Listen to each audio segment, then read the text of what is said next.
Okay, here we are on YouTube with another edition of Off the Hook Overtime. Emmanuel here. Kyle, you made it over? Okay. Yes, somewhat. Okay. And out in Signal Land, we've got Alex. You do. We've got Rob T. Firefly. Hello. We've got Gila. Good evening. And we have a special guest, Joshua Aaron. Welcome. Hi, how are you? Good. Good. Well, now this is the part of the show where we can talk a bit more frankly. And we sometimes take phone calls as well, but I should warn you, there's been a hum on our line lately. We can't seem to shake. But we're good just, talking amongst ourselves. So if there's anything else you wanted to mention or things that you thought might not be safe for radio, have at it. I don't know what else to say. I mean, I'm certainly happy to answer any questions, or go over things again for the YouTube listeners out there. But yeah, fire away. I'm all good. Okay. Anybody in the studio have anything more to add or ask? One thing that I think Alex was touching on is, have you considered, or do you think it might be feasible to eventually sometime have maybe a web-based version of this, if not for like inputting data, then just to see what's out there, what's going on in a read-only sort of way? It's a great idea, and it is something that's been proposed a bunch of times to me. Right now, I think we've grown so fast with the app that my head's exploding with so much that I want to make sure is right for how it is now. But certainly, I mean, it's definitely on the radar. Yeah, absolutely. All right. I guess no one else has any other questions. Well, I wanted to ask Joshua, as far as people who are concerned about what they see going on every day with ICE, they might think that they're safe. Do you think they're safe in the future? I mean, somebody who, has lived here all their lives, is, red, white, and blue, and as they can imagine, and not in any kind of trouble at this point.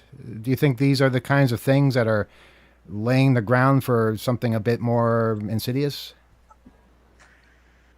Yes and no. I mean, I think that when we talk about people, flying the red, white, and blue, and wearing, Trump is the next, coming of Christ, I don't think they have much to worry about, because those are the people that they want, right? But I think anybody who criticizes them, anybody who speaks out, anybody who just doesn't believe in their vision, oh my God. Oh no, I'm sorry. I looked down to all your listeners. I'm sorry for breaking in the middle of thought there. I looked down and I saw a microphone muted sign, so I thought I was talking to nobody there for a second. But we feel that a lot. Anybody who crosses their path, I think, yeah, they're not going to stop with where they are now. They're only exponentially expanding it, right? I mean, they started with one group, now they've moved on to another and another and another after that, and it's growing by leaps and bounds. So to say that, yeah, I'm a citizen of this country and I'm safe, even though I push back against everything, or I make posts on social media, I wouldn't think that you're real safe with that at all. I think they're going to come for you next. And Emmanuel, to your point, by the way, and I know, just so you guys are aware, Emmanuel and I were talking on the phone the other day, and we had this great conversation. So one of the things that we talked about was kind of what's coming down the pike. And the way I see it is, if you've read Project 2025, you kind of can see the chess pieces being placed, right? We've seen our local law enforcement, spouting the thin blue line and the Punisher logo and white supremacy, this, that, and the other. We've seen the gangs in the LAPD, and I'm sure many others across this country. I'm not certainly out here saying that all cops are terrible and all cops are white supremacists, but we have seen a ton of them. And to say, it's only a few bad apples, I think, it's kind of the opposite. I think there's only a few good apples at this point. And then we are militarizing ICE and militarizing the police force, right? We're giving them, since the Obama days, we've been giving them surplus military equipment, which they have no business using at all or having in their possession. And then if we look kind of at the checklist, it's like, well, isn't martial law next? And so, yeah, I mean, we might see it. I don't want to be a conspiracy theorist or anything, but, I seem to have been on the right path so far. Well, I imagine that I might answer one of my questions with, which is, if you ever think you might see the day where the police will actually protect the people against the sort of thing that ICE brings, or will they just simply fall into step with them at some point? I have a great answer, but somebody else can take this before I go off on it. Anyone? Nobody wants to chime in on that. It's all Kyle? me. Go ahead, Kyle. Well, I think it might there might be a small percentage, but I think there that tendency to be involved in those sorts of things where there's chains of command and hierarchies, they tend to sort of fall in and cooperate. There might be parts of the country where that doesn't really that doesn't work with their community standards. Hopefully, there's a lot of places in the country that have better community standards than what federal agents want to wield.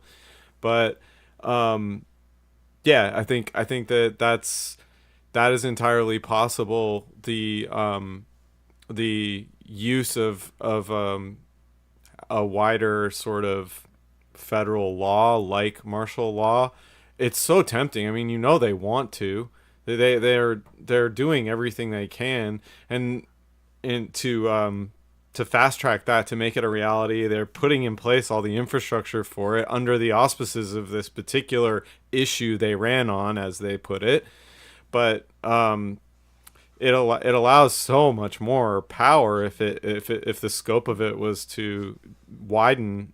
They would already have all of this in place, and sadly, a lot of us were kind of alarmist in the way we felt we were sounding early on, maybe even in the previous iteration of this regime, but it's actually a lot worse than what we were saying it would be already, straight up. So I don't think you're a conspiracy theorist. It's not a conspiracy if it actually occurs, right? We can say that now, but if we had said how bad things are now back then, nobody would have believed us. I would have had trouble myself. But We it's tempered everything because we were trying to like meet in the middle and be all sort of like considerate and critical of our own thinking. But I don't think that was as warranted as it was, as we felt it was at the time. good points. Well, if you don't mind, I just to your point, and very well said. Going back to when COVID hit 6 years ago, right? Almost 6.5 years ago now. I was doing all kinds of research from a scientific standpoint on how it was being transmitted, how to protect yourself, what this mRNA vaccine was really, is it a vaccine? Is it not? How does it affect your body? All this kind of stuff. And I was the one trying to tell people, like, this is really serious. Like, this is going to decimate you for like the rest of your life. You get it. You're going to have like long symptoms. You might not die from it, but who knows what's going to happen. And, when Novavax came out with their vaccine, I was a huge proponent of them. But you say these things, and the reason I'm bringing this up is to your point, you say the stuff before it happens, and everybody goes, well, but we don't have any evidence for that yet. And they don't want to believe what's coming down the pike until it's too late. And that's, I think, the same thing we're seeing happening with the Trump regime. And the people of this country, for example, we've been led to believe that we're always safe, right? Nothing's going to hit our shores. Nothing's going to come to our doorstep. All the horrible things happen in other countries. And this has been trained into us for generations. So when, we see the things happening as they're happening now, and they're happening very, very quickly, things are ramping up, nowhere near what they're about to be, I hate to tell you. But even what we're seeing right now, I don't think people really want to believe it. Until it affects them personally, they're just not gonna be scared of it, not gonna be cognizant of it, and not really care about helping somebody else. So many people, honestly, especially here in Texas, that I've met, you say something like, well, don't you care about your fellow man, or don't you care about the people around you? And they go, I care about me and my family. And when it hits my doorstep, I'll do something about it. Well, then it's too late, right? Yeah, then you're like being pulled kicking and screaming into the street, right? Like, it's way too late at that point. Yeah, Yeah. people don't understand the incremental increase in temperature as they're boiling in the pot. Joshua, do you think you've changed any minds? Have you had any conversations where somebody said, "I just never looked at it that way before, and now I support what you're doing"? I think once people understand what it really is and it's not about the talking points, I've definitely had the, oh, now I get it kind of moments, right? But not on the grand scheme of like, we hate you, or we hate what you're doing, or we're so against everything that you stand for, and magically I've changed their minds in a conversation. I don't know that we can do that anymore. I want to have rational conversations with people on both sides, by the way. I am happy to listen to an opposing opinion. And if it's based in reality and based in facts, let's talk about it and let's find out why you believe what you believe and why I believe what I believe. And maybe there is some common ground that we can share. I just don't know that that's possible with the polarization that's happening right now. And on the subject of that polarization, that brings me to Fox. I want to know if you've ever been on Fox News. Have they asked you to be on? I have not been on Fox News proper. I have been on quite a few Fox affiliates throughout this country. Let's see, I in Oakland, California, San Francisco, Vermont, El Paso. The list goes on. So I've been on their Fox affiliates, but that's not Fox News proper. No. I don't know why they're not asking. Maybe they don't want somebody who actually speaks truth to power. Maybe they don't want somebody who's going to tell them what's what and push back against their lies. Because I can throw facts at them all day long and dispute everything that they're saying. I don't know, but I'm happy to go on their shows whenever they want me. Interesting, because you've been on MSNBC, you've been on CNN. I imagine there's a whole lot of other networks that you've been on as well, and I think maybe they're afraid they don't have what it takes to counter your facts with whatever it is they come up with. Yeah, that's incredibly possible. I mean, from Fox to Newsmax to whatever other state-run media they want to have out there. I'm happy to talk to anybody. Like I'm not afraid to go up against them. So give me a call. That's all I would say to that. Wow. Okay. Do we want to try and open up the phone calls? Joshua, sometimes this doesn't work out too well. And sometimes we wind up getting people who talk about all kinds of other things despite our requests. But we're going to give it a try and see if we have decent sound quality, for one thing. 802-321-4225 is our telephone number. And if anyone is out there and wishes to be a part of the conversation, we're talking with Joshua Aaron. So we're talking about the Iceblock app. And if you have questions about that or thoughts, that's what we want to hear right now. If you have other things to say, maybe we can call a little bit later on and have that conversation. And of course, it's the person who we know is not going to do that is calling right now. Let's just get it over with. Good evening. You're on Overtime. Go ahead, Rebel. There's nobody there. I don't hear anything. Oh yeah, you got to plug the phone in. Did you just hang up on? Oh boy. Okay. Good evening. You're on Off the Overtime. Go ahead. There's still nobody there, Kyle. It's like the board isn't up. There we go. There we are. Okay. Who's there? Yes, I'd like to mention about the Iceblock thing. I think that if there's an app that tells you when ice is coming, right? Are you able to hear him, Joshua? I am. Yes. Okay. I just didn't hear I just heard when ice is coming, and then I can't hear him very well. Yeah. Okay. We've established that you can't hear anybody on the phone, Rebel. So what I'll do is I'll say whatever anyone else says within reason. Okay. So your question was, does it tell you when ice is coming? And I would imagine the answer to that would be if somebody says that ice is here and they're within a 5-mile radius and you're within that 5-mile radius, you will get an alert. Is that correct, Joshua? That's exactly what it is. Yeah. It's not going to tell you that ice is predicting when ice is going to arrive somewhere. We're simply saying, here's a tool for users to report that they have seen ice at a location, and users within a 5-mile radius of that location will get a notification, or it'll come up in the list if you have the app open to let you know where ice has been sighted, so you can turn left, turn around, go home, avoid the situation. Okay. I hope that answered your question, Rebel. I didn't hear it. Okay, I'm sorry, I can't help you there. I don't know. Other people can hear, but Rebel can't. But thanks for your call, Rebel. We're going to move on to other calls. 802-321-4225. Usually they last 20 minutes, so this time it's but I was thinking about this about the app. Isn't it basically the same thing that you could have on an app that tells you when the ice cream man is in town? You could basically. It is. It's I mean, totally the same thing. and in fact, wouldn't that be a great way to market it? Just say, "Hey, get the ice cream app." it would take ICE months to figure out what everybody was doing, but they're not looking for the ice cream man; they're looking for the ice man. It even works. It'd be kind of weird though if like there were like 10 ice cream trucks around your 5-mile radius. Though. True. Although, their budget just went up a lot, so I don't know. It's a heat wave. Yeah. Right. Everybody go get your snow cones. 802-321-4225. We don't have any calls right now, do we, Kyle? Okay. Any other Gila, go ahead. Yes. We do have 51 people with us right now.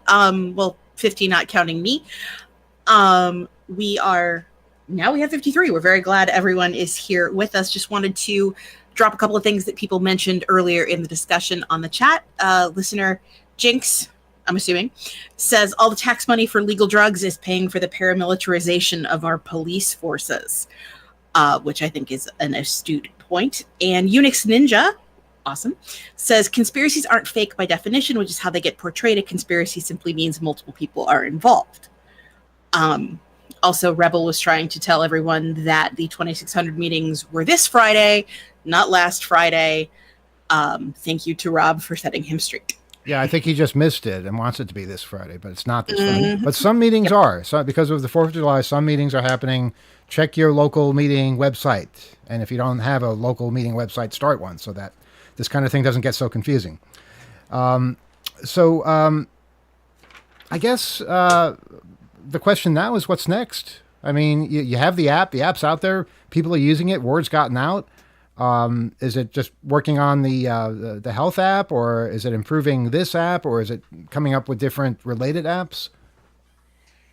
I'm not really looking at related apps, at least not right now. It is improving this app, and that's what I'm kind of concentrating on 24/7 right now, making it faster, making it more stable, supporting this vast amount of users, right? I mean, to grow that much in a week is tremendous, and so the data going back and forth is huge, and looking at a bunch of different options on how to do that, which may. And again, kind of putting it in the back of my head, may allow me to bring this to Android. And so I'm like I said, I'm thinking about it. I'm trying.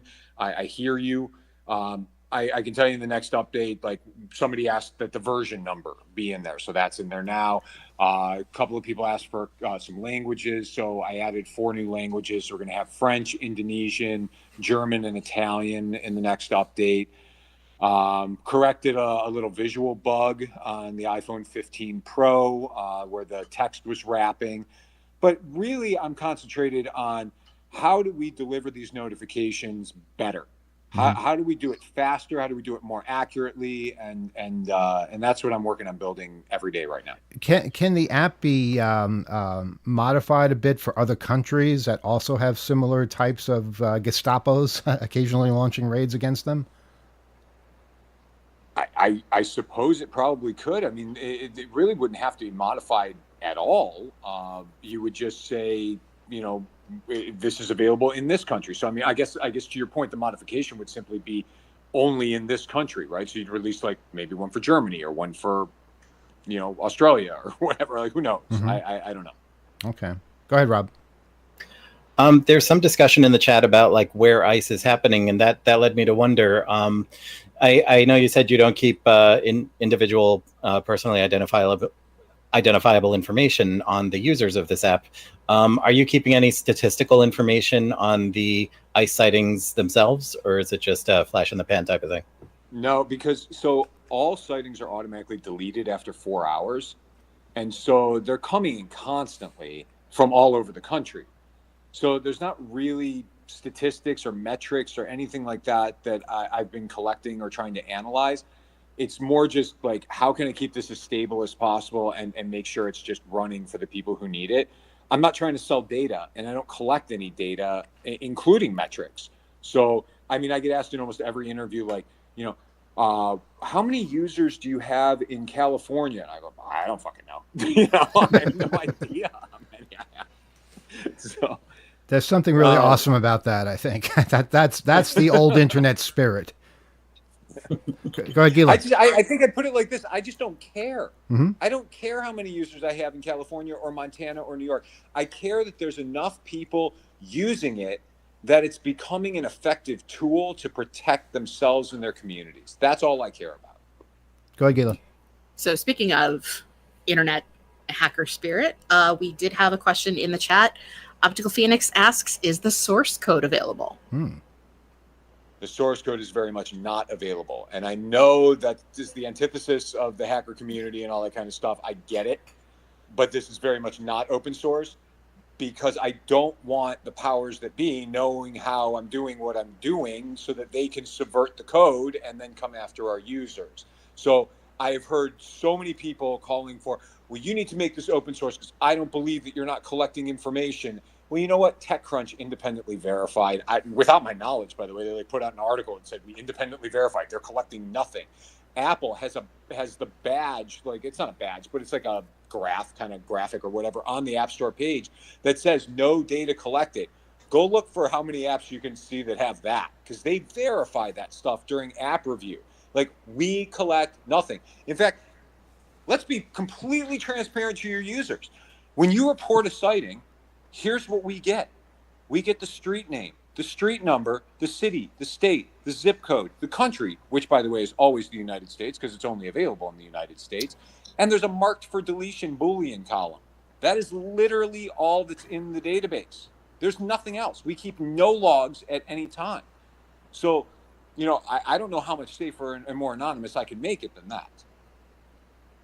Well said. You know, I think these might be some points that other developers might take note of, thinking that putting your code out there is the right thing to do, and oftentimes it is, but it can be subverted. I mean, how would you see that going about? Let's say that you did put your code out there. How could they subvert your code and get people to run that instead of what you're putting out? Well, I mean, if all of us are in the hacker community and are coders, I think there's probably a million ways to answer that, right? I probably can't even think of some of the ways that it could be done. But, you know, I will say this. One of the reasons that Android gave me pause rather than iOS is because you have to download the app from the Apple App Store if you have an iPhone. You cannot sideload. You can't download from GitHub. You can't download from a website. You can't install it in any other way than from the Apple App Store, right? And that means it has to go through app review. So that's a vetted app. And that's why there's no malware or no nefarious apps, or at least, you know, not for long if they do slip through the cracks. On Android, you can sideload, right? And so one of my concerns is, and I don't even know how it might be done, but it occurred to me that if I put out Iceblock for Android, even in the most secure way I possibly could, couldn't somebody write an app that could kind of, you know, tunnel in to Iceblock and find out if they're reporting or find out what they're doing or where their location is, or, you know, I am just trying to keep everybody safe, and we are in some very, very scary times right now. So is there a chance that something could happen? That's good enough for me to say no. Mm-hmm. Do you think a lot of people don't get that we are living in dangerous times, that they are at risk when they think they're not? I absolutely think that, because I have had pushback, especially since I tried to release an Android statement, just something, you know, kind of, for lack of a better word, dumbed down so that everybody could understand it. And it was just about the push notifications, like having device IDs or having to store identifiable information. I didn't get into all the crazy specifics, like we were just talking about side loading or tunneling in or any of that. And the responses were, well, I don't care if my data gets out there. I just want the app and I want to know where ICE is. Why aren't you protecting me? And it's like, whoa, you know, trust me, you care. You just don't know that you care right now. So, yeah, I do think that's a very prevalent thought in people who don't think it through. So what would you say to somebody who came to you and said, you know what, I know the risks, I want to take those risks. Will you allow me to do that? No. I mean, that's the answer. It's plain and simple. I am not going to be the one that's going to put you at risk with something that I write. If you want to do it yourself, go do your own thing. Be my guest. Go write an app that has no security in it whatsoever and opens all your data up to whoever wants to have at it. Let's see how far you get. Mm-hmm. Rob, go ahead. Joshua, I saw that you had written that fake versions of purporting to be the Iceblock app, but for Android, have been popping up. What's the game there? Like, what are they even trying to do? Are you serious? People are making fake versions? Totally serious. Yes, Oh there was like this GitHub thing that they were putting out there as Iceblock for Android and come download our code and whatever. And users reported it to me. I didn't even know it was out there. And that's why I put that statement out that says, hey, don't download this. But yeah, this is what happens, right? You get an idea, it gets big. Somebody's going to try and do something bad to hurt people, especially when, again, we're pushing back against probably what they don't believe in. And whether this is Russian hackers or, MAGA here in the US or whoever it might be, I have no idea who this is, but I would just tell your listeners, like, this is only available right now on the Apple App Store, and it will continue to only be available on the Apple App Store for the foreseeable future, but I'm trying. One thing that the MAGA people were very proud of is that they claim to have figured out how to file false reports. But again, as you say, it's limited to a 5-mile area that you are actually in. So, I mean, it's kind of a limited form of attack, is it not? It's one of the most ridiculous things I've seen them do. And I love the guys. So, perfectly candid, I was doxxed like 3.5 weeks ago or whatever on X, right? They put out my home address and my personal information and all this kind of stuff. And ever since I've had the fun time of getting death threats every single day. We know where you are. We're coming to get you, whatever. So I try to, part of my staying vigilant is I'll go on X and I'll just search Iceblock and I'll look at who's posting what. And I love these posts with, I reported 100 false sightings this morning. And I'm thinking, did you now?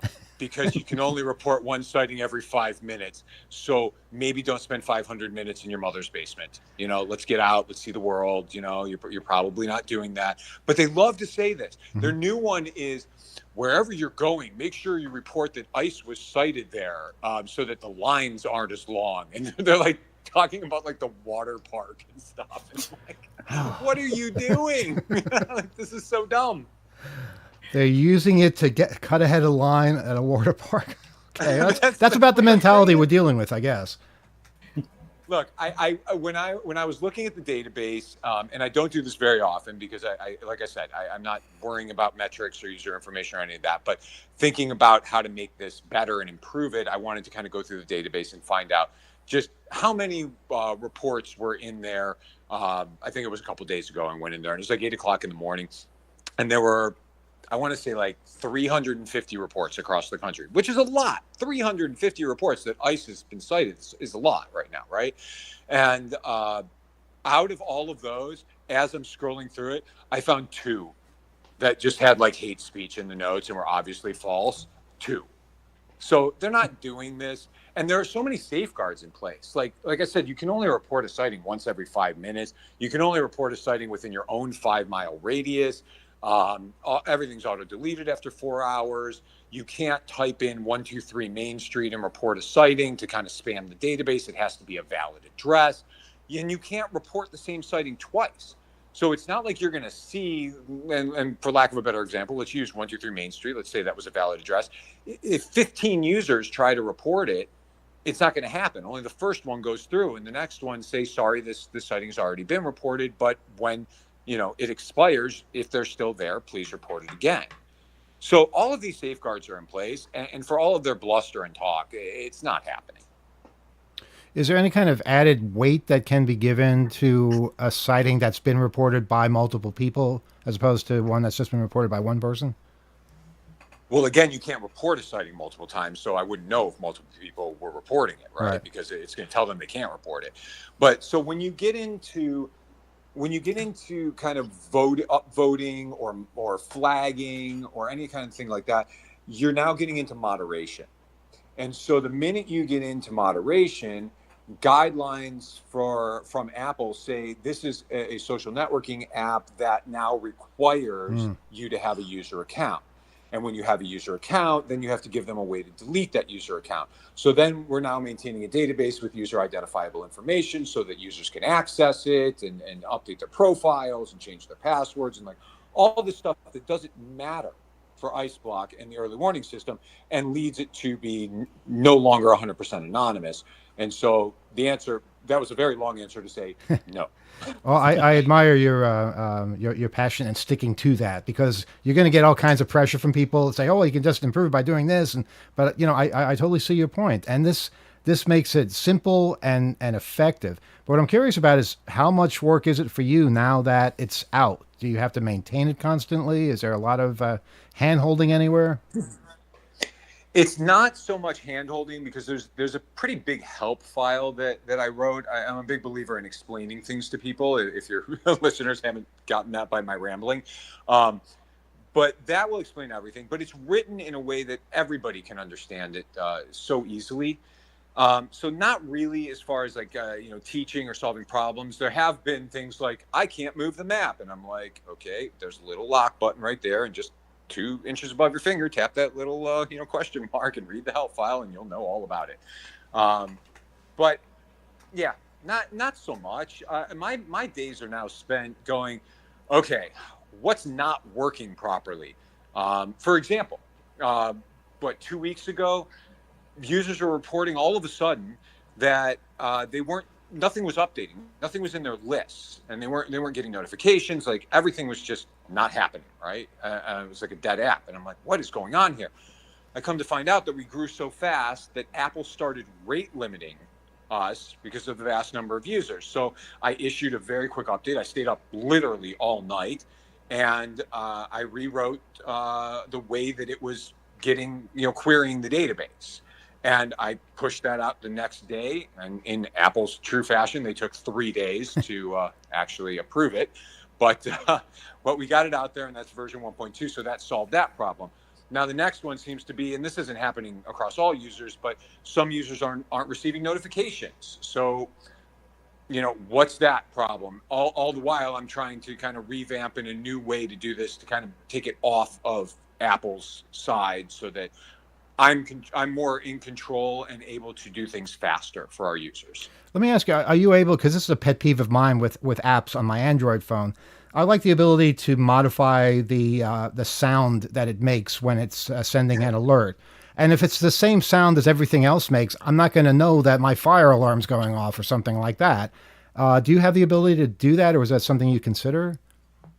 That is probably one of the best suggestions I have heard yet. Well, thank you. Thank you very much. That's an awesome suggestion. I did not even consider that as a possibility. And of all the suggestions I've had, that one actually makes the most sense. I'm going to put that on the list. Like, seriously, I'm going to put that on the list. Awesome. Now, if only my fire alarm app could be self-responsive, but that's great to hear, because a little thing like that definitely can make a difference. I'd like to ask you, Joshua, now, have you gotten many testimonials from people who say, wow, I use this and it worked and it saved my grandmother from being deported, or God knows what? I just wonder, is there a way for people to even tell you this? The answer is, I do not encourage our users to post about, like, I'm using Iceblock and this is how I avoided this or whatever, right? I want to keep them safe. I want to keep them anonymous. I don't need to know that. But our users are incredible, and they want to help other people, get the app and encourage them to use it and all that. And so they have been posting things here and there that I've seen, and it's pretty incredible. Very cool yesterday. So a reporter from Reuters called me, and they're doing kind of, it's not like a documentary, but it's like an expose on what's going on in California with ICE. And he's been tasked with being on both sides for the last 30 days. And this guy's a Mexican-American, a younger guy, amazing guy. And he said he reached out to me because with the whole thing happening at MacArthur Park, He said literally everyone was using Iceblock when they were there. Oh, wow. Every phone that he looked at, everyone had Iceblock installed, and he went, "Oh my God, I got to talk to this guy," and that's why he reached out. And now we're doing like this whole thing together. So the answer is yes. I know people are using it. Yes, I know people are being helped by it. But do I encourage you to come out publicly and go, "Hey, I used Iceblock and this saved me from something"? I don't want to encourage you to do that. I just want you to be safe. You know, since nobody knows what the hell that thing was at MacArthur Park on Monday, maybe you could say it was a test of our software to see how many people could use it at once, you know, and it worked. It worked great. Was a show of force Mm-hmm. by this administration. You know, they weren't there to arrest people. They were there to say, we can militarize these streets real quickly if we need to, because we're here. This is before their budget goes up 100-fold or whatever. Alex, go ahead. With respect to the testimonials, I will say, though, Joshua, that if you look at the reviews in the App Store, there is a lot of effusive prose out there gushing about the efficacy of Iceblock and how it's helped people and helped them and helped their neighbors and communities. So there are people out there, you know, posting about it, and I think that's great. Thank you for saying that. That is true, and I totally forgot about the App Store reviews. I'm thinking more of like seeing posts on social media, but you're absolutely right. Yeah. Go ahead, Gila. And that was the thing. I was last week when we were talking about the app on the show last week, I was looking at it on the App Store, and there was a fair amount of review brigading going on, and I don't think that has necessarily dropped off completely, but it does seem to have kind of corrected again, which is nice to see. And I will say I downloaded I am an iPhone user, and I downloaded it. There have been 2 sightings within 5 miles of our home in the last 4 hours. I find it also just very easy to use. I find it super intuitive, which I really appreciate. And I do default to having my location services on only when using the app. So I also appreciate the push notification that told me why it was good to always have my location on. So thank you for the clarity and the ease of use, which I definitely appreciate.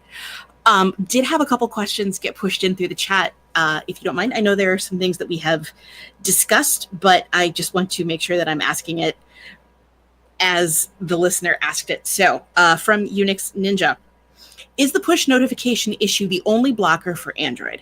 And if so, would something like notification polling against distributed edge workers help solve for that challenge?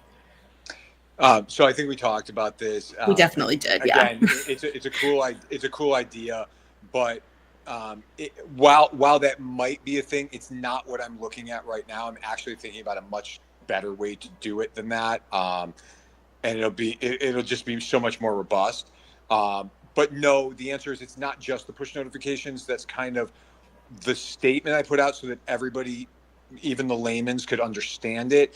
But I think it goes far deeper than that when you start thinking about all the ramifications of, a platform like that, which would cause you to maintain any kind of user identifiable data to do anything. Okay, we're speaking with Joshua Aaron, the developer of Iceblock. And I should point out, too, Joshua's going to be at Hope in one form or another coming up next month. And we're going to make that work somehow. And it's another reason why you should get your ticket to Hope now, because, boy, we really need the help as far as getting attendance to go up. We also have something new we just announced this week, the Hope Scholarship. That's if you can't go to Hope, but you wish you could, and you can afford to go, why not help somebody who can't afford to go attend Hope for the first time and maybe change their lives? Because so many people have said, Hope has changed my life in a good way. All you have to do is go to our store.2600.com, and simply look for the Hope tickets. You'll see one for scholarship. What you do is you pay for a full ticket, and you indicate whether you want that to go to a student or to anybody who can't afford to go. And we have a list of people that have already said they want to apply for scholarships, and we pair the two together anonymously if desired, and that's how more people can go to Hope, and that's how the Hope Conference itself gets helped out too buy more tickets. And if you can go to Hope, then by all means, get your ticket too, store.2600.com. If you want to attend Hope, but you can't attend in person, there's the virtual ticket as well. So we have all kinds of options. But the important thing is we need people to attend. We have so many good speakers. The schedule is about to be announced. I think we have more speakers than last year, which is incredible. So, we're not asking for more attendees than last time, but at least something comparable. That would be nice. And that would enable us to continue thriving and doing things, doing more radio, doing more publishing, doing more fun things. It's not like we spend money on this. It's that we don't have to worry about other things, and we don't have to take on second jobs at car washes and things like that. So hopefully everything will work out. More details, hope.net is our email address. All kinds of announcements being made there on a daily basis. So before we close out for the night, Alex, I think you had something else, and anyone has any further questions for Joshua, we'll let him go because he's been with us for quite some time. Yeah, and I want to encourage people to call in 802-321-4225. That's 802-321-HACK. In the meantime, now, Joshua, am I right in understanding that the official domain for the app would be iceblock.app? Yes. Okay, all right, because I've been doing a little bit of digging while we've been talking here as well to see if any impersonators have popped up here. Here we go. Yeah, and in fact, surprisingly enough, though, I'm not seeing a tremendous amount of cyber squatting or impersonators just yet, but I do see that on July 1st, I believe it is, icebblockapp.com was registered. So that's an impersonator. You might want to try to take that one down. We're happy to help you with that if need be. But that, to me, could be this could be a malicious distribution channel if people are able to propel and promote kind of fictitious and malicious domains. Maybe pushing out some kind of fake Android application that could be sideloaded and that could then compromise people. I think this is kind of dangerous if we see impersonators of Iceblock out there that go unsighted and without any kind of enforcement. Well, has anyone dared to visit that site? I just did. Icebblockapp.com. The first thing I got was a notice that ad blocker detected. Disable your ad blocker. So just for the sheer hell of it, I went ahead and disabled my ad blocker and reloaded the site. And there are ads for commercial ice machines. Yep. Yes. So. Oh. Yeah. Okay. I hadn't even thought of that. We could totally use one of those, honestly. Yeah. It's really kind of funny. Right now, that might be helpful. You know what a good thing is, and it might be cool to just tell your listeners is, come on the Blue Sky platform. If you're not on there, please join us there, because at iceblock.app is the official channel of this app on Blue Sky, and you can follow me too. I'm at joshua.stealingheather.com. I know we haven't kind of talked about my music side, but Stealing Heather was one of the bands that I was in, and that's why my profile is that. Tell us something about your. Go ahead, Rob, and then. Just, of course, we're Off the Hook Radio at bluesky.social. Yes. Oh, nice. So tell us something about your musical career, because you mentioned that once or twice, and I'm very curious. Oh, sure. So, in your neck of the woods, there was a band called the Rosenbergs, which was a fairly well-known power pop band in the late 90s, early 2000s. We were the Napster tour band with Echo and the Bunnymen in the United States and Modern English in Europe, and we did all kinds of fun stuff. And we were, as I kind of pushed, because I was the second bass player in that band, I sort of brought the political side to it a little bit. And like at Summerfest, we went with Guster and saw Fahrenheit 9/11 when that first came out, the day it came out. And then we stopped our show in the middle of the songs and we started talking about what was going on with our audience. So all kinds of fun stuff there. And then I was the front man, lead singer, guitar player for Stealing Heather, which was kind of more of a, I don't want to say arena rock, but it was more pop rock type of stuff. Think Coldplay or Stereophonics or those kinds of bands. And yeah, you can see music videos on YouTube. There's still the stealingheather.com website is still up, so you can see all kinds of photos. And the music is all still available on Apple Music, so you can buy the albums, you can listen to them. We're on Spotify, all kinds of different stuff. Yeah. So are you still involved? About 12 years ago, we moved to Austin, and I kind of took a break. Wait a minute. You And moved to then Austin and took a break from music? Yeah. No one's ever done You know, that. It is not as musically oriented as it is purported to be, let me tell you. We sort of threw a dart at a map coming from LA. I needed a break from LA. I was just there for so many years. Mhm. And I thought, oh, Austin, this is like the blue city in Texas. So the weather's going to be great. I can ride my motorcycle every day of the year. And the music scene's going to be amazing. Turns out, and I'm not trying to disparage anything, but just reality check, it's like a bunch of cover bands, like college cover bands. Mhm. And that's, I don't know how they got this live music capital of the world thing, but I miss the musician quality in LA for sure. Well, there's a lot of those bands on 6th Street, so I guess that's how they got their reputation. Yes, there are. Yeah.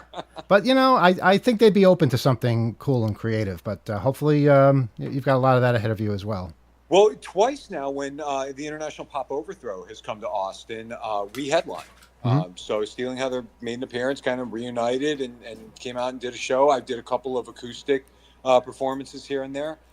Just not as much as I used to. Unfortunately, my wife got sick. And so I've been taking care of her, and I've been doing kind of the home thing and the coding thing. And I'm good.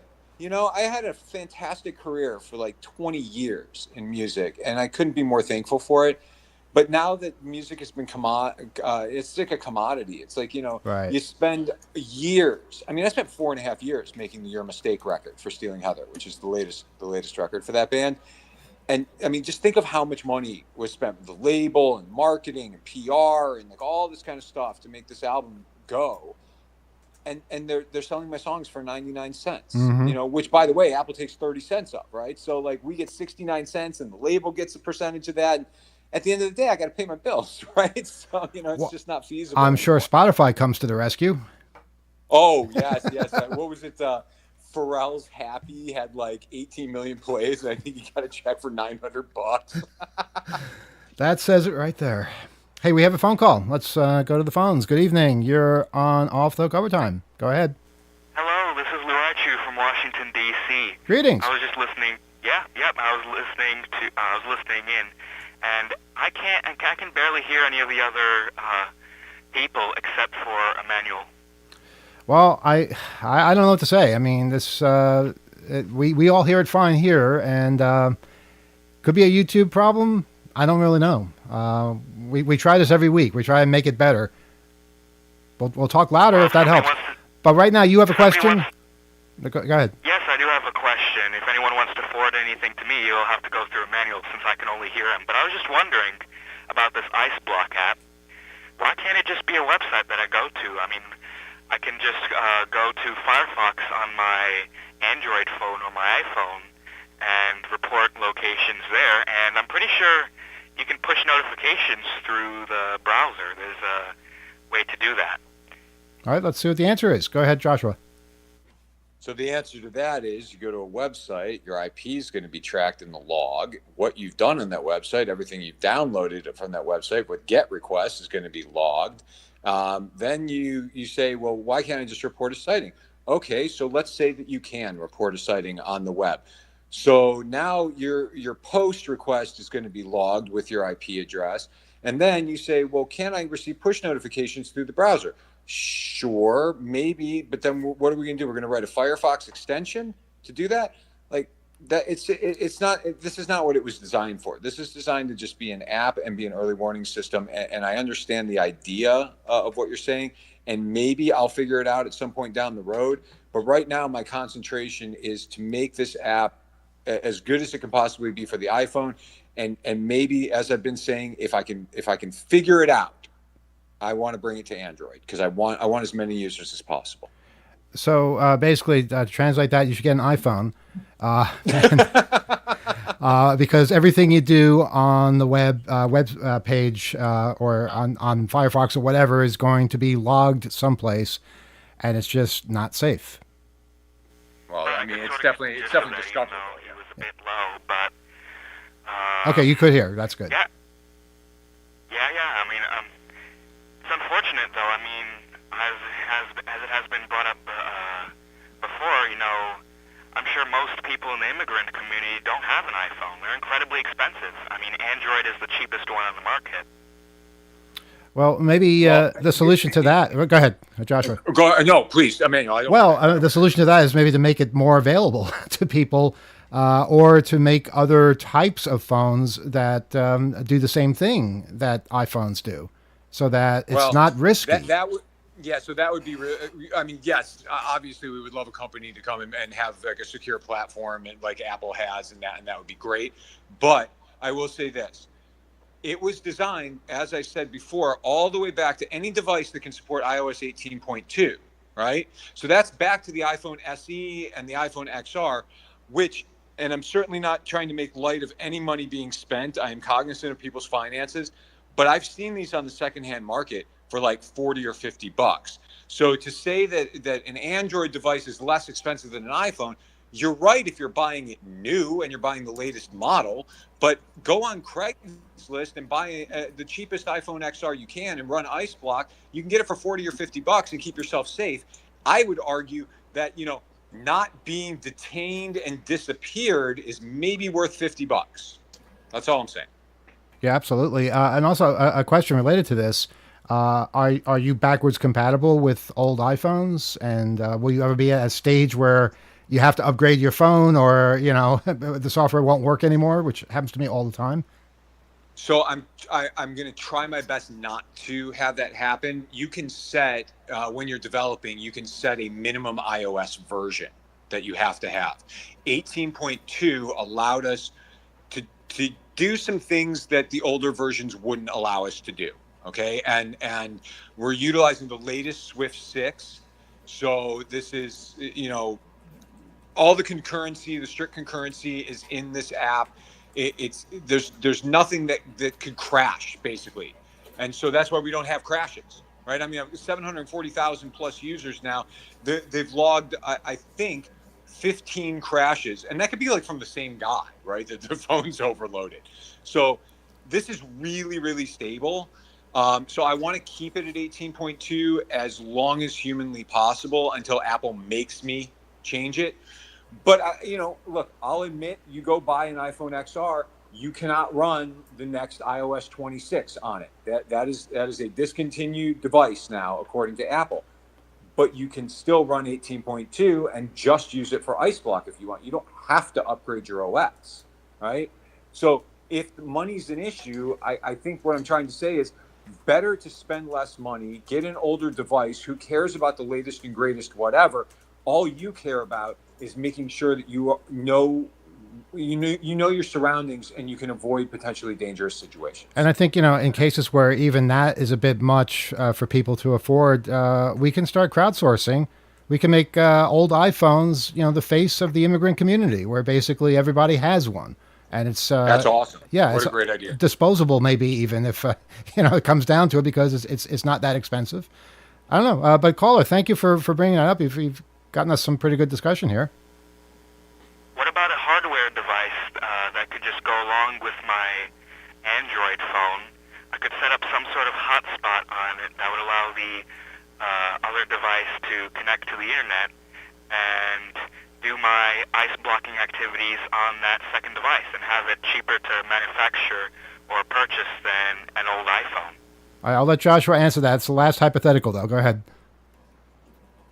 I don't see how that's any different from just buying an Android or buying any other platform, because the whole point is that if you want to deliver a notification, excuse me, 1 second, there is a blue alert coming in on my phone that I'm trying to go away from. Okay, there we go. Sorry if that broke up for a second. So my point is this: any other platform, it's not just Android, so let's use a hardware device, or it's not just, oh, well, can't we do this on a Windows desktop, or can't we do this here, or can't we do this there? Any other platform requires maintaining a database, a private database that would have to contain some kind of user identifiable information. And like I've repeatedly said, I'm trying to figure out a way around that issue where we can bring it to Android devices. I'm not sure it's possible, but I'm trying. All right, caller, we're going to have to leave it there, but thanks very much for calling in, and hopefully we can improve the sound. All right, thank you. All right, take care. Alex, I'm going to give you the last word because we're almost out of time here. Go ahead. Well, what if that other device that the caller was referencing was simply a repurposed old iPhone SE or something that was utilizing the hotspot internet connectivity anyhow? I mean, I think that would solve the problem, wouldn't it, Joshua? That's an amazing idea. It sounds eerily similar to what I said, where you could go buy an iPhone SE or an Yes, XR on exactly. the secondhand market. Just do that. It does sound like that, Alex. Yeah, just do that. But you don't necessarily have to subscribe to anything at that point, right? Like you don't need to be on a separate service. Tether it. No, I mean all you need is some kind of a connection to the internet. So if you know it's Wi-Fi or whatever, sure. I mean, as long as you have some kind of connectivity, you're good. Yeah, exactly. Yeah. Not sure what's going on out there, but go ahead, Gila. To mention one thing that came up from a discussion in the chat. Someone said, if you're crossing a border and they see this app on your phone, will that cause a problem?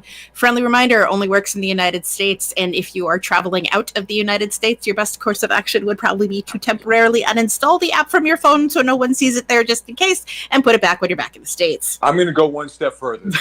I'm going to say, with what we have seen happening with people going through customs and them looking at their phones, including U.S. citizens, by the way, my best advice is don't take your real device with you if you're going out of the country. Get a burner phone and just do the minimal stuff that you want to do. Don't have, I mean, look, it's not just Iceblock that's uninstalled and all of a sudden you're fine. They have the ability to look through your social media now, right? And they'll scare you into opening up your phone to do that, even though they don't technically have the right to do it. They're going to scare people enough that they will do it. Mm-hmm. And the minute they see one anti-Trump post or one thing that pushes back against anything they want to do, you have a problem. So my best advice is leave your main device at home, the one that you're doing all your social media stuff on, the one that you're using Iceblock on. Go enjoy yourself or do your business out of the country. Take a burner phone with you and keep yourself safe. You know, I agree with that completely, but I worry that most people won't be able to do that. They won't be able to just detach themselves from the magical device that they take with them everywhere. And what I'm wondering is, do we need to come up with something that streamlines the process of just either transferring things to another phone and then wiping it, or wiping from their original phone when they're overseas about to come back and then restoring it when they get home? It just feels like there has to be some other solution where people can just, you know, keep abiding by their bad habits and also protect themselves when they're crossing borders. I know it's unrealistic. I know it's unhealthy, but this is what people do. They don't listen to advice. They don't do the wise thing, and they wind up hurting themselves without realizing it. I feel like, I mean, it's in theory, it's a great idea. I just feel like you described feeding like chocolate cake to a diabetic. Yeah. Yeah. Unfortunately, they don't know they're diabetic yet. But, right. Well, maybe this is the only way to learn. I don't know. But it's scary what you say, and we've talked about this many times. No, they should not be able to go into your social media. How do they even get the idea they could do something like this? And what if you don't have any social media? I'm told now if you don't have social media, that's suspicious. Right.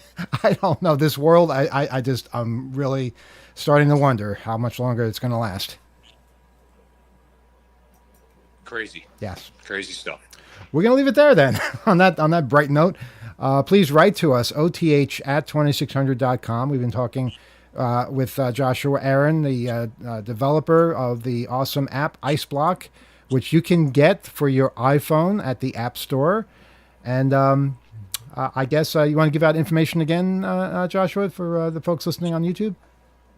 Sure, yeah. I mean, iceblock.app is the official website. And if you want to join us on Blue Sky, it's at iceblock.app. And my handle is at joshua.stealingheather.com. And yeah, connect, ask your questions. I try to find some time to respond to almost every one of them. Try not to do too much hate posting about Android because I'm doing my best. But yeah, we'd love to have you join us. All right. Well, thank you everything for all the incredible effort you have poured into this. It really does make a difference, and I hope it inspires more people to do more similar type things. It looks like Alex, you had something else to say? No? Well, I'm all good. I thought we had another phone call come in. No, we did not. Okay, well, we're going to sign off for the night. Thank you again, and we will see you at Hope in one form or another, Joshua. And hopefully more people will come up with ideas of ways to help preserve democracy and what's left of this country. All right. Again, with that cheery note, we're gonna leave and back again next week, 7 o'clock on WBAI, 8 o'clock on YouTube. Good night.